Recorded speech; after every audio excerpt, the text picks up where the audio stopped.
Hello everyone, it's Dr. Nikki, the board certified family nurse practitioner back in the house. I hope you're all well and you're staying safe.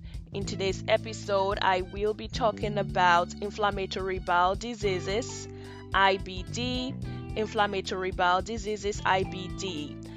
This is different from irritable bowel syndrome. Just wanted to point that out. So inflammatory bowel diseases, they are diseases that affect the GI tract, which is the gastrointestinal tract, the digestive tract, and the two main diseases or conditions that we have are Crohn's disease and ulcerative colitis. Crohn's disease and ulcerative colitis. So it's important for us to distinguish between the two conditions today because a lot of people get them confused and they do not know that there's a difference between the two conditions. All right, and we do have different treatment plans, therapies for both conditions as well. So the first thing I wanted to point out is the location. All right, that is a very significant difference, okay? The location of inflammation. Remember that inflammation means swelling. Inflammation means swelling. So whenever you hear me say inflammation, I mean swelling. So inflammatory bowel diseases involve inflammation. That's why they're called inflammatory bowel diseases, inflammation, swelling. So the location of the swelling is different from both conditions. For ulcerative colitis, it affects the colon. For ulcerative colitis, it affects the colon. And then for Crohn's disease, it can occur anywhere along the GI tract. Anywhere along the GI tract, you can find the inflammation. So that's a very unique difference, okay, between the two conditions. There are chronic conditions. Chronic conditions which deal with inflammation, as I mentioned before. And so we will talk about the differences. So one of the differences that I mentioned is the location of the inflammation. That ulcerative colitis occurs in the colon, and Crohn's disease can occur anywhere along the GI tract, which is the gastrointestinal tract. And then the degree of inflammation. So for ulcerative colitis, we have more consistent inflammation, along the entire colon, all right, because it affects the colon. So we have more consistent inflammation. When you compare that to Crohn's disease, it's intermittent inflammation for Crohn's, all right, more intermittent inflammation for Crohn's disease, and more consistent inflammation for ulcerative colitis, all right. And also for ulcerative colitis and Crohn's disease, you can experience rectal bleeding or blood in your stool. All right, you can experience diarrhea, constipation. We have abdominal cramping, we have abdominal pain, and those are the similarities. All right, so we have diarrhea, constipation, stomach cramps, stomach pain. We have long-term inflammation, as I mentioned before, rectal bleeding. Some people have loss of appetite. Some people have weight loss because when they have GI problems, it's hard for you to eat or enjoy meals, and you lose appetite, you lose weight. Some people experience fatigue. Some people experience irregular periods if you're female. All right, you experience irregular periods. Some people will have loss of appetite, as I mentioned. Some people have diarrhea, constipation, urgent need to have a bowel movement. Those are the similarities between the two conditions. And it's important to note that they're more likely to affect teenagers and young adults. All right, so the conditions are more likely to affect teenagers and young adults, but it can occur at any age. Very important to know. It can occur at any age, but it's common among teenagers and young adults, and that genetics play a factor. So it runs in families. If you do have a family member that has inflammatory bowel disease, or either Crohn's or ulcerative colitis, you may have it too. You have a higher chance of getting it as well. All right, it runs in families, so genetics play a factor.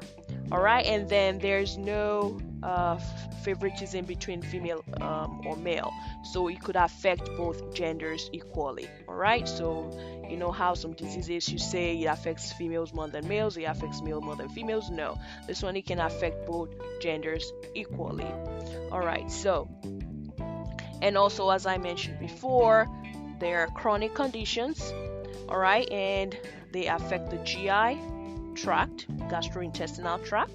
And so, what better way to know if you have these conditions, right?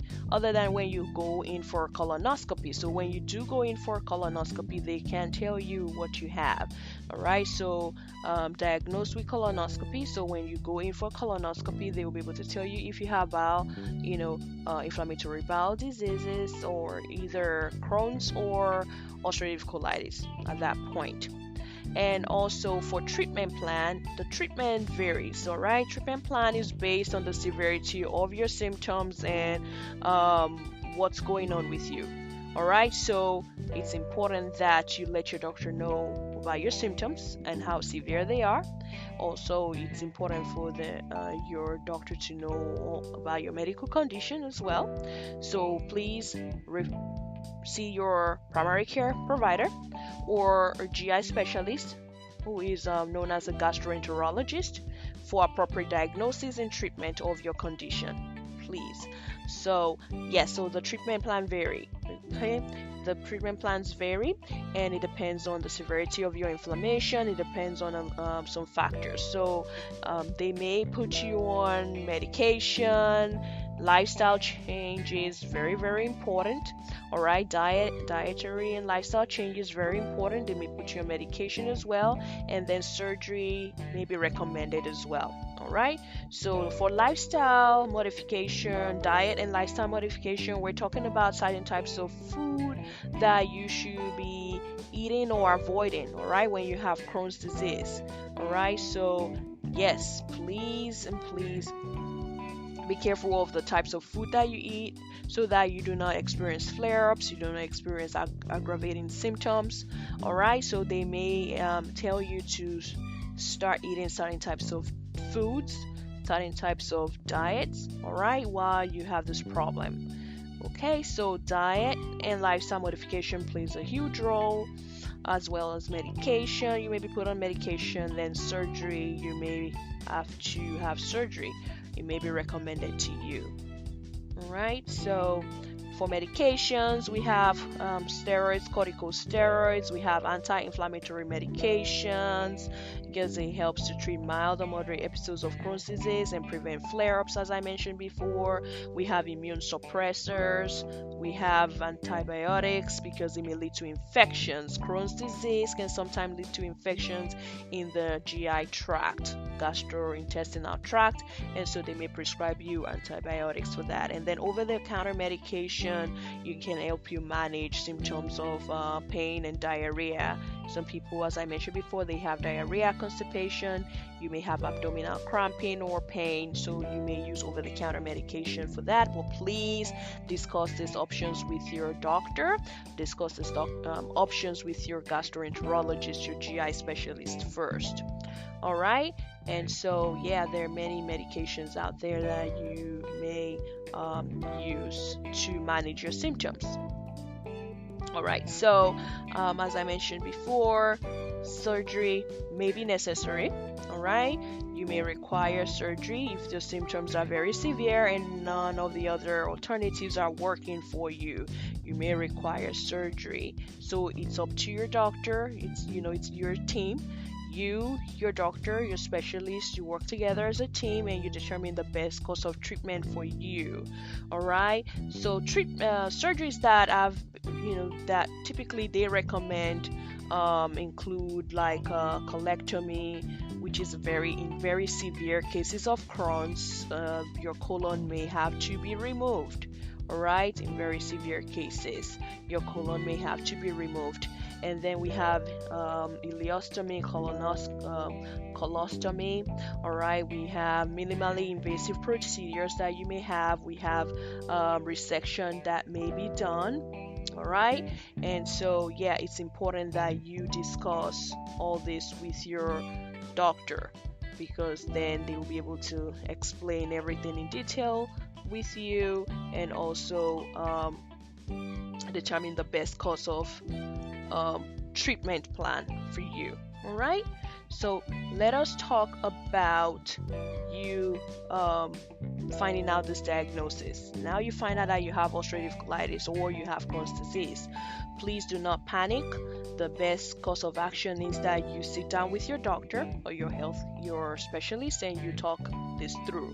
You ask a lot of questions that you want to go over. They are there to help you pass through this problem, and so you do not have to go through this by yourself.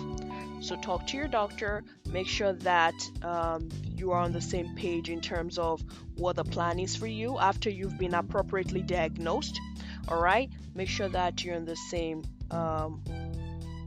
same page in terms of what you're supposed to be doing. So if you need a plan, a nutrition plan, they can send you to a dietitian that may go through the types of food that you're supposed to be eating, all right, and what not you're supposed to be eating, because that plays a huge factor. All right, so please be very open, and please be very careful, because as I said before, a lot of people have loss of appetite. They start losing weight. They start having malnutrition, and they are deficient in a lot of nutrients because of the severity of their symptoms, and it could lead to more serious complications. So it's important for you to take your meals, very important, very serious.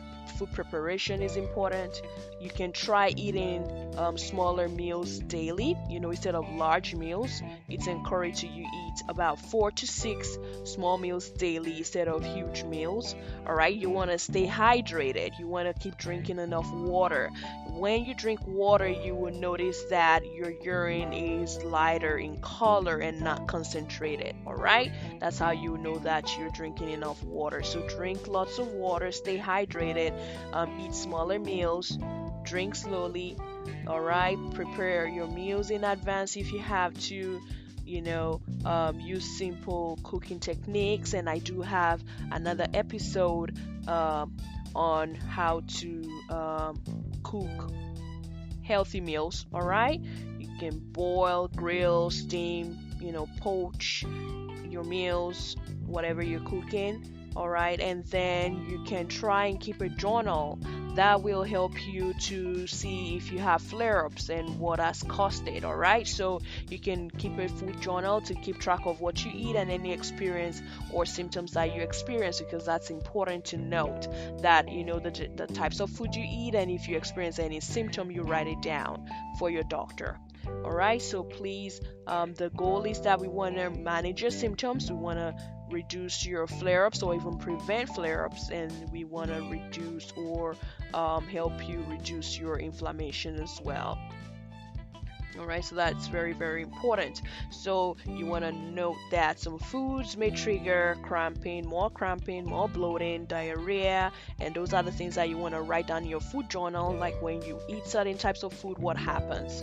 All right, so you have to avoid the trigger foods pretty much. You want to avoid the trigger foods. So if you eat something and it causes more cramping, more bloating, more diarrhea, then you should be avoided, because it could cause severe complications for you. Right, so you want to try and eat foods that will be very easy to digest, all right, and will provide you the essential nutrients that your body needs. All right, so trigger foods, you want to avoid trigger foods that may cause more problems for you. So as I said before, if you really need a breakdown of the types of foods that you're supposed to be eating, you can always talk to your healthcare provider or your specialist. They will go through all of this for you, or send you to a nutritionist or a dietitian that can help you out with all this. All right, and so please try as much as possible to watch for signs and symptoms of inflammatory bowel diseases, Crohn's disease, or ulcerative colitis. And if you do have any of the symptoms, or you're just concerned, you can always reach out to your healthcare team and for appropriate diagnosis and treatment. It's better for you to get checked than for you to suffer in silence. All right? Okay, I hope this helps, and I hope that you now know the differences between and the similarities between ulcerative colitis and Crohn's disease, and you can educate other people, friends and family. Thank you so much, and keep staying safe, be well, and I'll catch you in the next one. Take care. Bye bye.